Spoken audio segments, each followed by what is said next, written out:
ಓಂ ಗುರುರ್ಬ್ರಹ್ಮ ಗುರುರ್ವಿಷ್ಣು ಗುರುರ್ದೇವೋ ಮಹೇಶ್ವರಃ ಗುರುರೇವ ಪರಂ ಬ್ರಹ್ಮ ತಸ್ಮೈ ಶ್ರೀ ಗುರವೇ ನಮಃ. ಓಂ ನಮಃ ಶ್ರೀ ಯತಿರಾಜಾಯ ವಿವೇಕಾನಂದ ಸೂರಯೇ ಸಚ್ಚಿತ್ ಸುಖ ಸ್ವರೂಪಾಯ ಸ್ವಾಮಿನೇ ತಾಪಹಾರಿಣೇ. ಪ್ರೀತಿಯ ಬಂಧುಗಳೇ, ಸ್ವಾಮಿ ವಿವೇಕಾನಂದರ ಭಕ್ತಿಯೋಗ ಇಂದಿನ ಅಧ್ಯಾಯ ಗುರುವಿನ ಲಕ್ಷಣಗಳು, ಶಿಷ್ಯನ ಲಕ್ಷಣಗಳು. ಕಳೆದ ಬಾರಿ ಗುರುವಿನ ಅವಶ್ಯಕತೆ ಎಂಬ ವಿಷಯವಾಗಿ ನಾವು ಚಿಂತನೆಯನ್ನು ಮಾಡಿದ್ದೆವು. ಈಗ ಒಬ್ಬ ಗುರುವನ್ನು ನಾವು ಗುರುತಿಸುವುದು ಹೇಗೆ? ಸ್ವಾಮೀಜಿ ಹೇಳುತ್ತಾರೆ, ಸೂರ್ಯನನ್ನು ನೋಡಲಿಕ್ಕೆ ಹಣತೆಯ ಅವಶ್ಯಕತೆ ಇಲ್ಲ.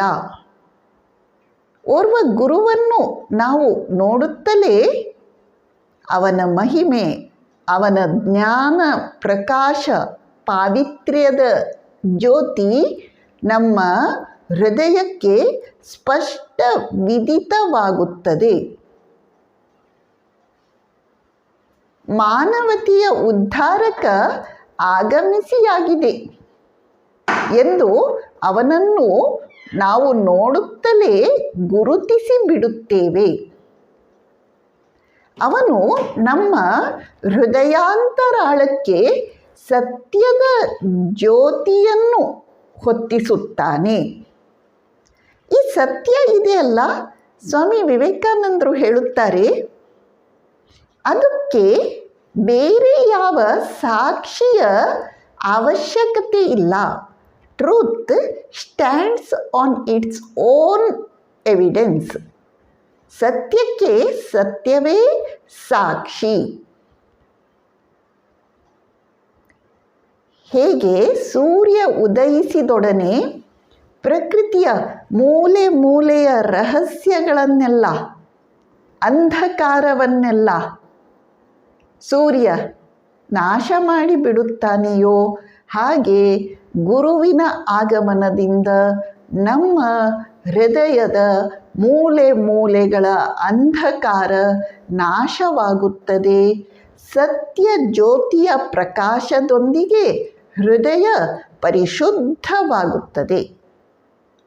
ಯಾರು ತಮ್ಮ ಜ್ಞಾನ ಮತ್ತು ವಿವೇಕ ಪ್ರಜ್ಞೆಯಿಂದ ಸೂರ್ಯನಂತೆ ಇಡೀ ವಿಶ್ವವನ್ನು ಬೆಳಗುತ್ತಾರೆಯೋ ಅವರನ್ನು ನಾವು ಲೋಕಗುರುಗಳು, ಜಗದ್ಗುರುಗಳು, ಮಹಾನುಭಾವರು, ಅವತಾರ ಎಂದೆಲ್ಲ ಕರೆಯುತ್ತೇವೆ. ಅವರನ್ನು ನಾವು ಪೂಜಿಸದೇ ಇರಲಿಕ್ಕೆ ಸಾಧ್ಯವೇ ಇಲ್ಲ. ಇನ್ನು ಎಷ್ಟೋ ಕೆಳಮಟ್ಟದ ಗುರುಗಳು ಇರುತ್ತಾರೆ. ಅವರಿಂದಲೂ ನಾವು ನಮ್ಮ ಭಕ್ತಿ ಮಾರ್ಗವನ್ನು ಬೆಳಗಿಸಿಕೊಳ್ಳಲಿಕ್ಕೆ, ಸುಸ್ಪಷ್ಟಗೊಳಿಸಿಕೊಳ್ಳಲಿಕ್ಕೆ ಮಾರ್ಗದರ್ಶನವನ್ನು, ಸಹಾಯವನ್ನು ಪಡೆಯಬಹುದು. ನಮಗೆ ಅಂಥ ಗುರುಗಳನ್ನು ಗುರುತಿಸುವ ಶಕ್ತಿ, ಅಂತರ್ದೃಷ್ಟಿ ಇಲ್ಲ. ಹಾಗಾದರೆ ಗುರುವನ್ನು ಗುರುತಿಸುವುದು ಹೇಗೆ? ಸ್ವಾಮಿ ವಿವೇಕಾನಂದರು ಇಲ್ಲಿ ನಮಗೆ ಗುರುವಿನ ಲಕ್ಷಣಗಳು ಯಾವುವು, ಶಿಷ್ಯನ ಲಕ್ಷಣಗಳು ಯಾವುವು ಎಂಬುದನ್ನು ಬಹಳ ಸುಂದರವಾಗಿ ವಿಶದೀಕರಿಸುತ್ತಾರೆ. ಮೊದಲನೆಯದಾಗಿ ಶಿಷ್ಯನ ಲಕ್ಷಣಗಳು. ಶಿಷ್ಯನಲ್ಲಿ ಮುಖ್ಯವಾಗಿ 3 ಲಕ್ಷಣಗಳು ಇರಬೇಕು. ಮೊದಲನೆಯದು ಪಾವಿತ್ರ್ಯ, ಎರಡನೆಯದು ಜ್ಞಾನ ತೃಷ್ಣೆ, ಮೂರನೆಯದು ಪರ್ಸಿವಿಯರೆನ್ಸ್ ಅಥವಾ ತಾಳ್ಮೆಯಿಂದ ಕೂಡಿದ ಸತತ ಪರಿಶ್ರಮ. ಮೊದಲನೆಯದು ಪಾವಿತ್ರ್ಯ. ಶಿಷ್ಯನಲ್ಲಿ ಪವಿತ್ರತೆ ಇಲ್ಲದಿದ್ದರೆ ಅವನು ಆಧ್ಯಾತ್ಮಿಕ ಜ್ಞಾನವನ್ನು ಪಡೆದುಕೊಳ್ಳಲಿಕ್ಕೆ ಆಗುವುದಿಲ್ಲ. ವ್ಯಕ್ತಿ ಕಾಯ ವಾಚ ಮನಸ ಪರಿಶುದ್ಧನಾಗದೆ ಅಧ್ಯಾತ್ಮ ತತ್ವ ಅವನಲ್ಲಿ ಸ್ಫುರಿಸಲಿಕ್ಕೆ ಅವಕಾಶ ಇಲ್ಲ. ಸ್ವಾಮೀಜಿ ಇನ್ನೊಂದು ಕಡೆಯಲ್ಲಿ, ಈ ಸಂದರ್ಭದಲ್ಲಿ ಅಲ್ಲ, ಇನ್ನೊಂದು ಕಡೆ ಹೇಳುತ್ತಾರೆ, ನಮ್ಮ ದೇಶದಲ್ಲಿರುವ ಎಲ್ಲ ಶಾಸ್ತ್ರ ಗ್ರಂಥಗಳನ್ನು, ಪುರಾಣಗಳನ್ನೆಲ್ಲ ಸಮುದ್ರಕ್ಕೆ ಎಸೆದರೂ ಕೂಡ ಎಲ್ಲಿಯವರೆಗೆ ಪಾವಿತ್ರ್ಯ ಎಂಬ ಶಬ್ದ ನಮ್ಮ ಬಳಿ ಇದೆಯೋ ಅಲ್ಲಿಯವರೆಗೆ ನಮಗೆ ಯಾವ ಹಾನಿಯೂ ಇಲ್ಲ. ಪಾವಿತ್ರ್ಯದ ಮಹಿಮೆ ಅಂಥದ್ದು. ಆದ್ದರಿಂದ ಶಿಷ್ಯನಲ್ಲಿ ಪ್ರಥಮವಾಗಿ ಪಾವಿತ್ರ್ಯ ಎಂಬ ಗುಣ ಅರಳಿರಬೇಕು. ಎರಡನೆಯದು ಜ್ಞಾನ ಬೇಕು, ಜ್ಞಾನ ಬೇಕು, ಜ್ಞಾನವನ್ನು ಪಡೆಯಬೇಕು ಎಂಬ ಅಪಾರ ಹಂಬಲ, ತೀವ್ರತಮ ಹಂಬಲ ಇರಬೇಕು. ಸತ್ಯದ ಅನಂತ ಸಾಗರದಲ್ಲಿ ವ್ಯಕ್ತಿ ಏನನ್ನು ಬಯಸುತ್ತಾನೆಯೋ ಅದನ್ನು ಪಡೆಯುತ್ತಾನೆ. ನಾವು ಏನನ್ನು ಬಯಸುವುದಿಲ್ಲವೋ ಅದು ನಮಗೆ ಯಾವತ್ತೂ ಸಿಗುವುದಿಲ್ಲ. ಆದ್ದರಿಂದ ಅಧ್ಯಾತ್ಮ ಜ್ಞಾನಕ್ಕಾಗಿ ನಾವು ಹಾತೊರೆಯಬೇಕು. ಆಧ್ಯಾತ್ಮಿಕ ತೃಷ್ಣೆ ಅನ್ನುವುದನ್ನು ಪಡೆಯುವುದು ಖಂಡಿತ ಅಷ್ಟು ಸುಲಭ ಅಲ್ಲ.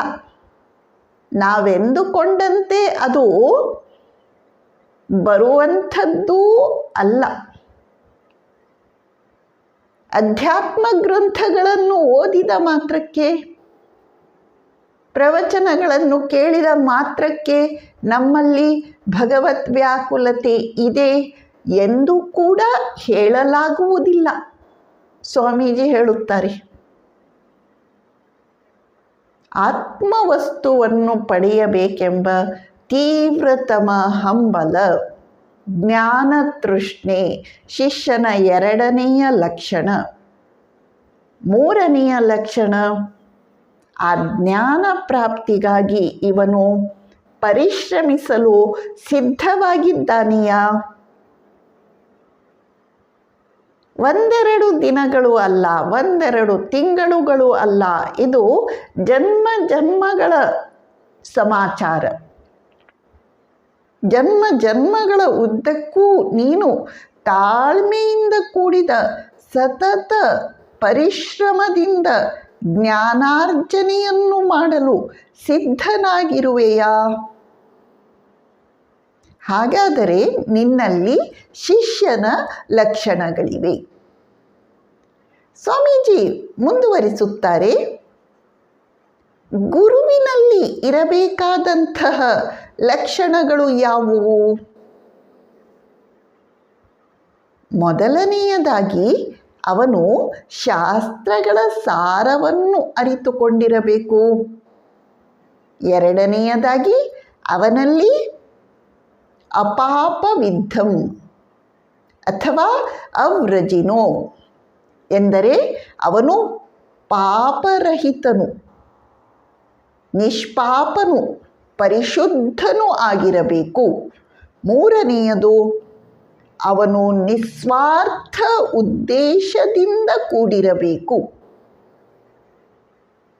ಮೊದಲನೆಯ ಲಕ್ಷಣ, ಅವನು ಶಾಸ್ತ್ರಗಳ ಸಾರವನ್ನು ತಿಳಿದುಕೊಂಡಿರಬೇಕು.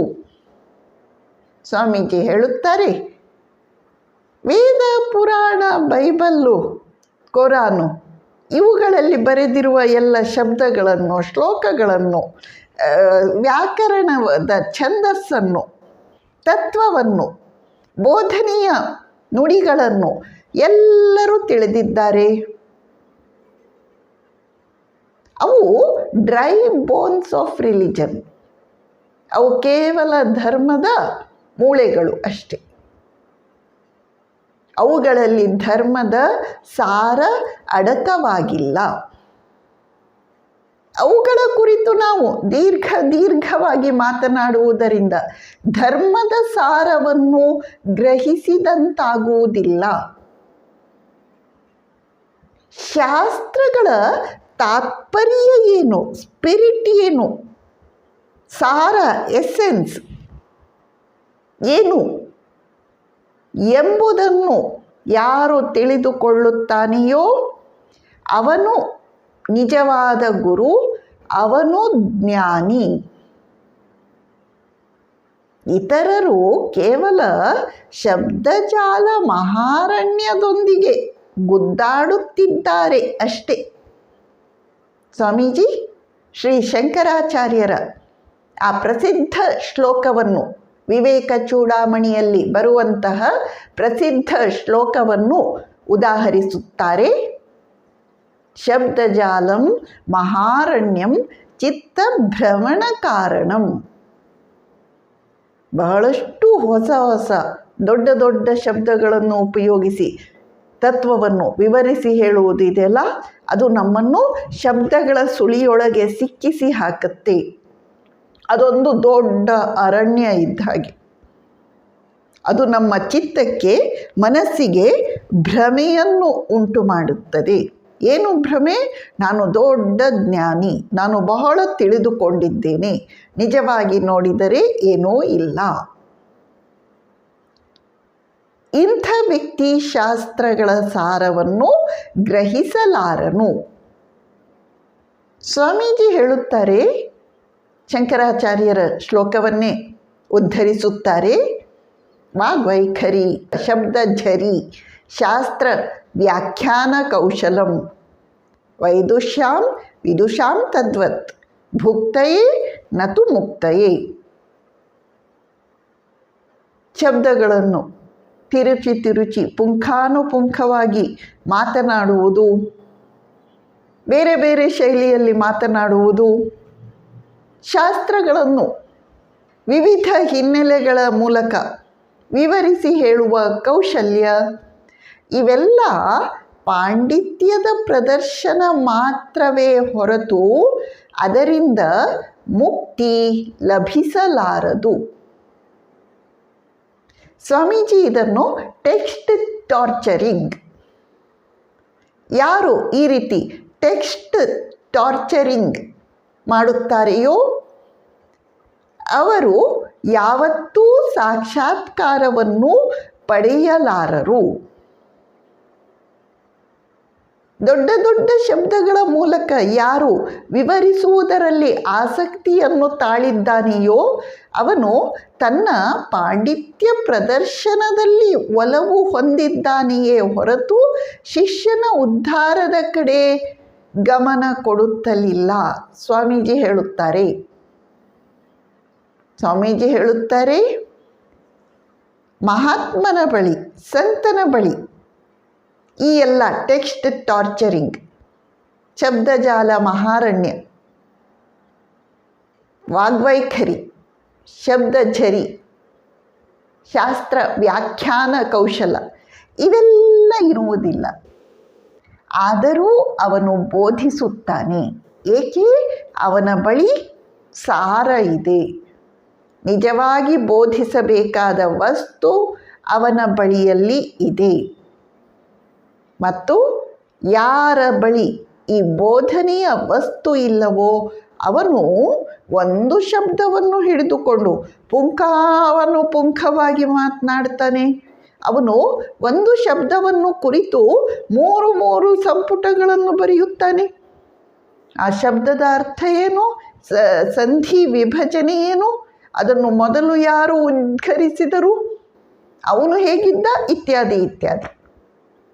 ಈ ಬಗೆಯ ಟೆಕ್ಸ್ಟ್ ಟಾರ್ಚರಿಂಗ್ ಅನ್ನುವಂಥದ್ದು ಸಂತನ, ಗುರುವಿನ ಲಕ್ಷಣ ಅಲ್ಲ ಎಂದು ಸ್ವಾಮೀಜಿ ಹೇಳುತ್ತಾರೆ. ನಮಸ್ಕಾರ.